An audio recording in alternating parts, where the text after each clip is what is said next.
Libo-libong magsasaka sa Lucban, Quezon ang makikinabang sa greenhouse at post-harvest facilities na proyekto ng kopiya ng South Korean government. Ayon naman kay Pangulong Ferdinand R. Marcos Jr., mapapalakas din ito ang kalakalan sa pagitan ng dalawang bansa. Yan ang ulat ni Gab Villegas.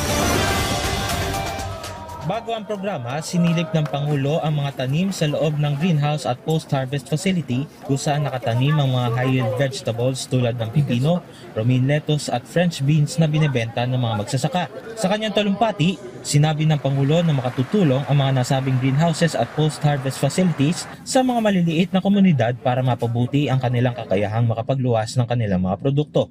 Sinabi rin ng Pangulo na mapapalakas ang kalakalan sa pagitan ng Pilipinas at South Korea sa pamamagitan ng market access para sa mga agricultural products ng bansa, partikular sa mga tropical fruits tulad ng pinya at saging dahil na rin sa pagratipika sa Free Trade Agreement. Nagpasalamat si Pangulong Marcos sa pamahalaan ng South Korea sa kanilang patuloy na suporta. We are also thankful to the Republic of Korea for the overwhelming support of your National Assembly for the ratification of our FTA, which came much earlier than we had expected. You have reinforced our call for a brighter and more sustainable future for all. Ayon naman kay Agriculture Secretary Francisco Chu Laurel Jr., sumasabay sa pangangailangan ng sektor ng agrikultura ang nasabing proyekto. Malaki rin anya ang papel ng kalikasan sa tagumpay ng proyekto sa kabila ng banta ng climate change.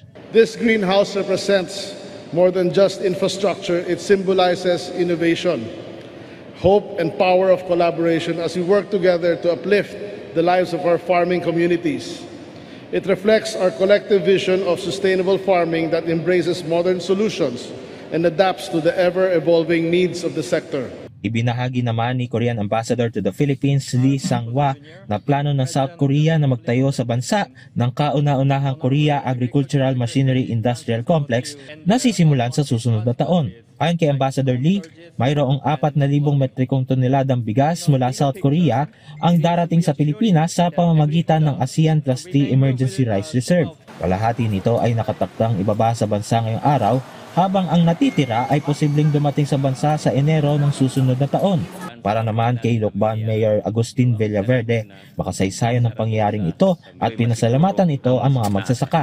Bagamat masasabi nating maunlad na ang industriya ng agrikultura sa bayan ng Lucban, tayo ay kailangan ring sumabay sa nagabagong panahon upang higit na pa itong paunlarin, naging mapalad po ang ating magsasaka na magkaroon ng dagdag pangkalaman at teknolohiya upang mas mapataas ang ani at sa gayoy masiguro ang mas mataas na kinkita.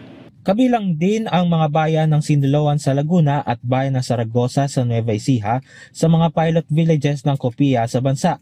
Ang Kopiya ay Official Development Assistance Program ng Rural Development Administration na siyang pinakamalaking agricultural research and development organization sa South Korea.